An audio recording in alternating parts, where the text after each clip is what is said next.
Y esto ya lo vamos a poder conversar con Gino Pasalacqua en un momento, pero hay que recordar justamente qué implica la formación de un tsunami, porque todos nos imaginamos como las películas, ¿no? De una ola gigante que viene y que con eso avanza el mar. O necesariamente si después de un terremoto siempre hay un tsunami. Exacto. Siempre sabemos que se activa una alerta.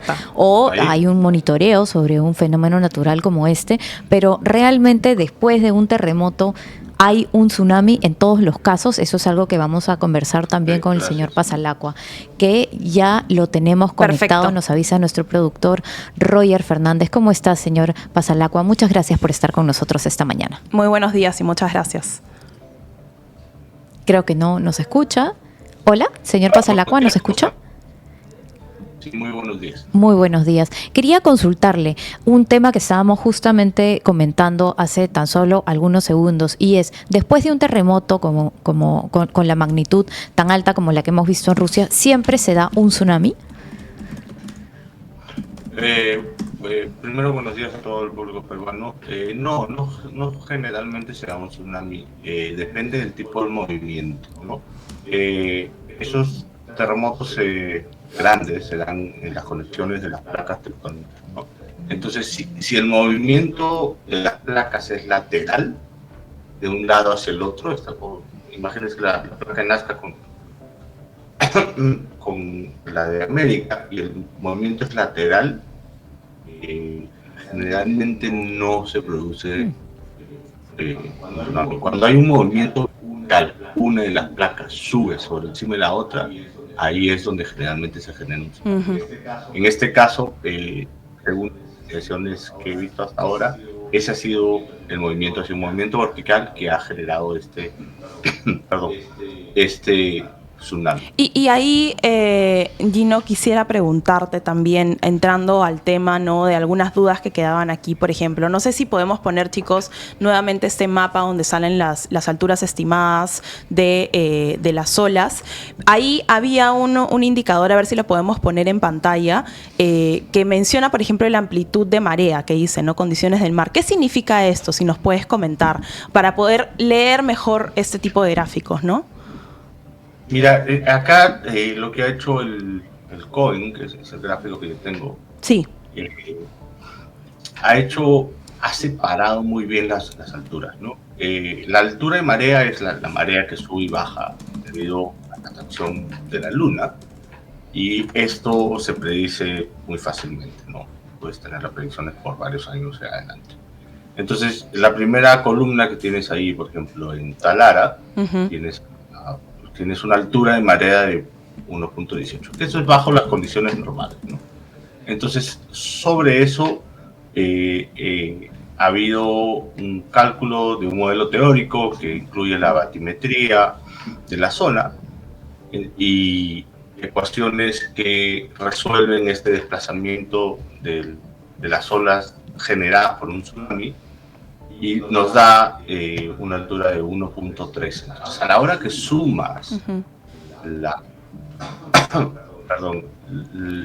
marea más la altura teórica, sumas a 2.31 metros, ¿no? Esto es un modelo teórico. Las observaciones han sido en la costa de California, en la costa de Oregon, de Alaska, de Hawái. Las observaciones han sido menores.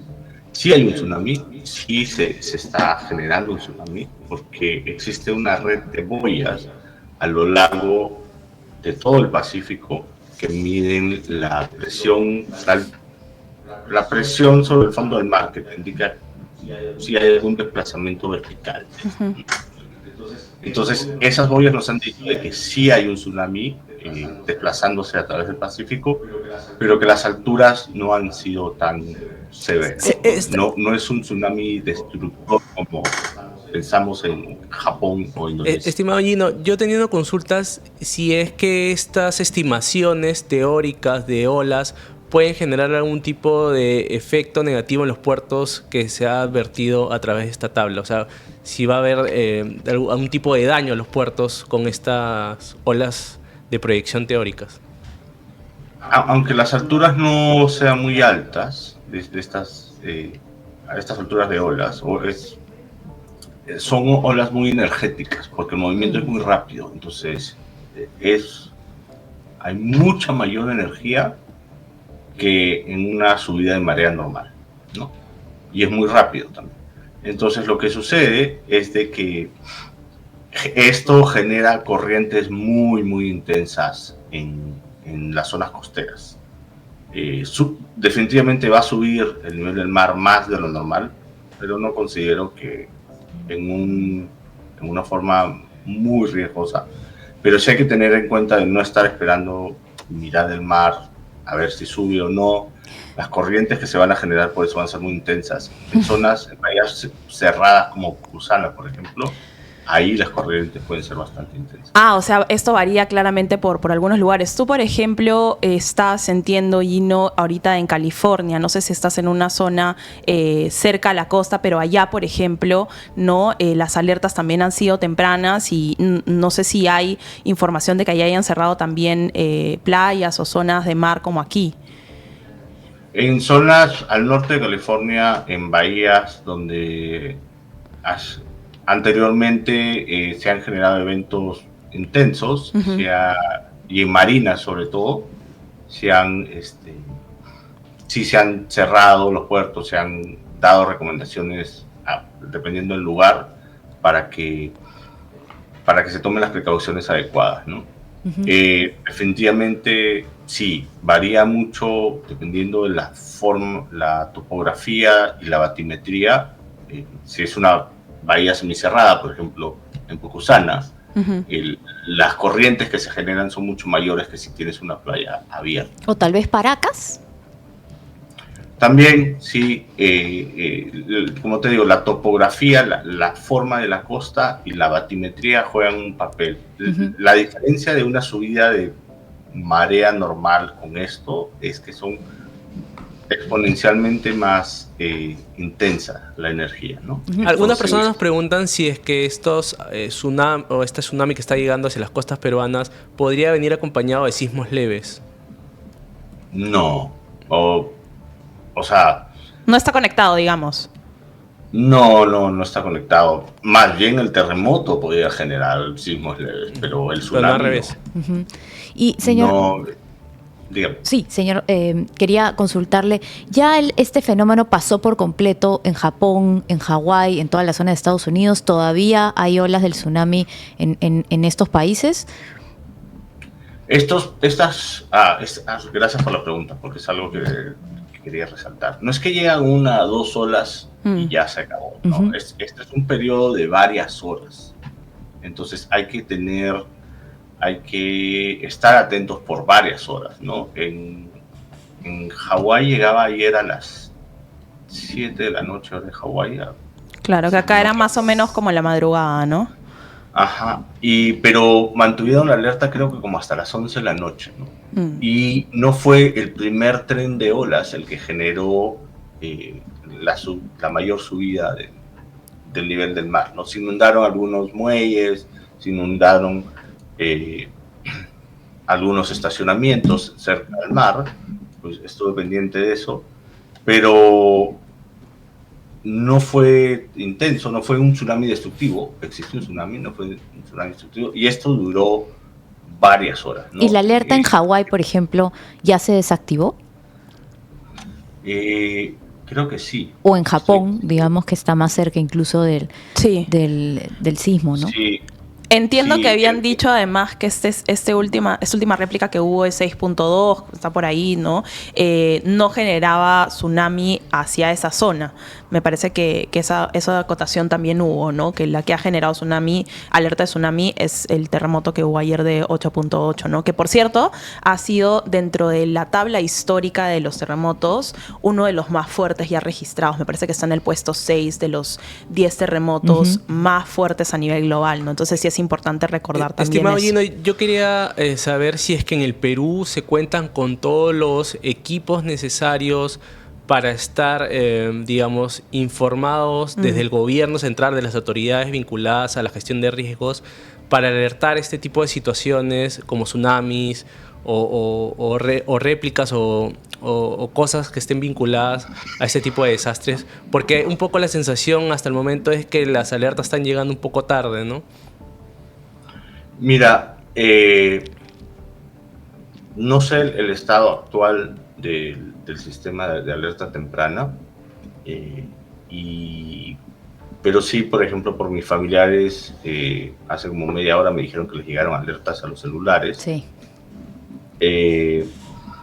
Pero se ha hecho un trabajo desde ayer, ¿no? De que se lanzaron estos comunicados, no sé, en Perú, entonces, no sé cómo ha sido la difusión de estos comunicados, si ha sido solamente por redes o por radio, porque no todo el mundo ve Twitter.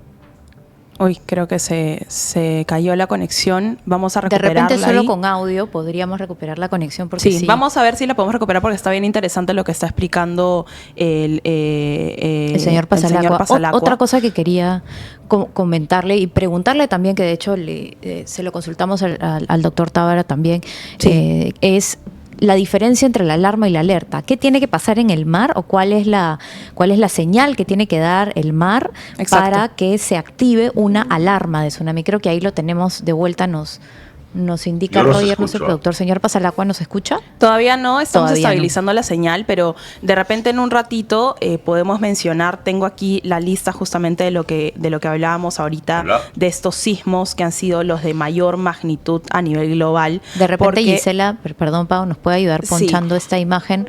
Ahí va. Ahí está. Ahí está, ¿no? Como les comentábamos, este terremoto que hubo ayer en Kamchatka, en Rusia, con epicentro justamente en la zona del mar Pacífico, ¿no? que colinda con el país ruso, es ya el sexto más fuerte de todo el registro que hay de terremotos, de este tipo de movimientos telúricos. El primer lugar, como siempre tenía que estar ahí Chile, que sufre esto, por cierto, todos los días de movimientos telúricos, es una de las zonas mucho más propensas a que haya este tipo de incluso movimientos. Más que Japón, yo hubiera pensado mucho más, sí. De hecho... Y Kamchatka es el segundo sismo de alta magnitud que tienen. Yo ahí, por ejemplo, una anécdota es, yo vivía al sur del país y por lo menos una vez a la semana había en Hilo, ¿no? Donde yo vivía, un temblor o un sismo fuerte. ¿Qué y es siempre fuerte? ¿Más de 6? 5 para arriba. Y siempre sabías que el epicentro era en Chile. O sea, era como, de todas maneras el epicentro es en Chile, porque era bastante consecutivo, ¿no? Y siempre se sentían fuerte, pese a que estaban rondando entre el 5 y el 6, pero siempre se sentían bastante fuerte. Y yo me ponía a pensar y decía, pucha, si hay un sismo de este tipo en cualquier otra zona del país, un poquito más fuerte, o sea, cómo nos agarraría con la situación que hemos visto ya con los anteriores terremotos, el del 2001 en Arequipa, el del 2007 en Pisco, que lamentablemente nos ha cogido en situaciones desprevenidas. Algunos, para hacer memoria, recordarán que en el 2001 se salió el mar en Camaná. En Camaná, en Arequipa, ¿no? Es una zona de playa de Arequipa, se salió el mar por el terremoto que hubo, que fue bastante fuerte. Y lamentablemente ahí también hubo muchísima destrucción, hubo muchísimos problemas en la zona, ¿no? Pau, quería repasar los años de estos terremotos.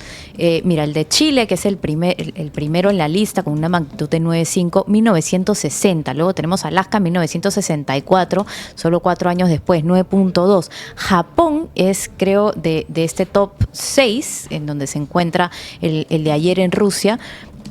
Pues es el más reciente, el 2011, 9.1. Indonesia, 2004, 9.1, también igual que el de Japón.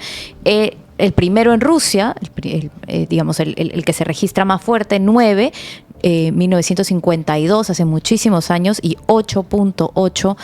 Ayer ya en el 2025, pero miremos la diferencia de los dos grandes terremotos en Rusia. Hay muchísimos años de diferencia, ¿no? Exactamente. Hace 14 años fue el último. Perdón, quiero fuerte. revisar algunos comentarios porque nos dicen aquí, en Piura llega el tsunami, nos ponían también más arriba, ¿no? El tsunami llega en tal lugar. Ojo, acá hagamos la advertencia, lo que hay en este momento es alerta de tsunami, que es distinto a una señal de alarma de tsunami. ¿Cuál es la diferencia? La alerta básicamente lo que te dice es, se siente luego de que un sismo de gran magnitud, se emite, mejor dicho, luego de un sismo de gran magnitud para que la población evacúe inmediatamente hacia zonas seguras y elevadas, ¿no? Esa es la alarma. Y la alerta se emite luego de que un sismo de gran magnitud se da para que la población se prepare para evacuar hacia zonas seguras y elevadas. Estamos en situación de preparación. En situación de preparación, exactamente. Ya tenemos nuevamente al señor Pasalacqua, que nos ha estado acompañando aquí en la transmisión. ¿Cómo estás, Gino? Felizmente pudimos retomarla porque ha estado muy interesante lo que hemos estado explicando y se nos habían quedado algunas preguntas. Quiero empezar, tal vez para los que recién se están conectando, reiterar un poco sobre lo que implica la formación de un tsunami, que también nos preguntaban por aquí. ¿Cómo es que, si nos puedes explicar, por favor, cómo se forma un tsunami cuando hay un sismo telúrico de este tipo? ¿Cómo tiene que ser el movimiento telúrico, ¿no? Y, por consiguiente, ¿cómo se forma luego este otro tipo de desastre natural? Generalmente se produce cuando hay en las uniones de dos capas tectónicas, ¿no? Que existe en el planeta. En este caso pueden haber desplazamientos horizontales entre una placa con otra, una se mueve hacia el norte, otra se mueve hacia el sur, o como ha sido este caso, hasta donde tengo entendido, el desplazamiento ha sido vertical. Entonces, el desplazamiento vertical de una placa sobre la otra hace que empuje una ola, y ese movimiento, y no solo empuja una ola en la superficie, sino empuja toda la columna de agua. Entonces, existe ese desplazamiento de toda la columna de agua que hace que se genere un tsunami, ¿no? Exactamente. ¿Y qué tiene que pasar en el mar, señor Pasalacqua, para que emitir una alerta y emitir una alarma? Estábamos hablando justo antes de que usted se reconecte de la diferencia de ambos, y es muy importante, creo, que las personas entiendan que lo que tiene que pasar para que finalmente un gobierno se anime a dar una alarma. Mira, cuando son sismos de tal magnitud, que generalmente van a generar un tsunami, ¿no? Entonces, el gobierno genera una alerta, y estas lo que significa es que hay gran posibilidad de que exista un tsunami, ¿no? Sobre todo en zonas costeras, y implican corrientes muy intensas, como les mencioné anteriormente, ¿no? Y la alarma es que hay que tener precaución de que ya ha habido mediciones de este tsunami en alguna otra zona, en las boyas que hay en el fondo del mar, y el tsunami se está desplazando dentro del océano, pero la intensidad no es tan fuerte. ¿Y de qué depende la intensidad?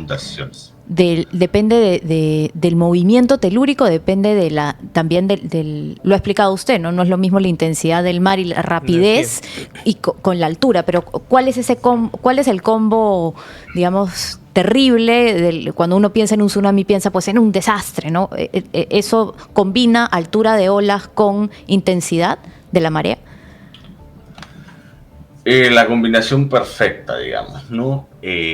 Un desplazamiento, el sismo que se produce es un desplazamiento vertical bastante fuerte. En una zona, tú estás en una zona muy cercana a ese sismo y estás en una bahía semicerrada.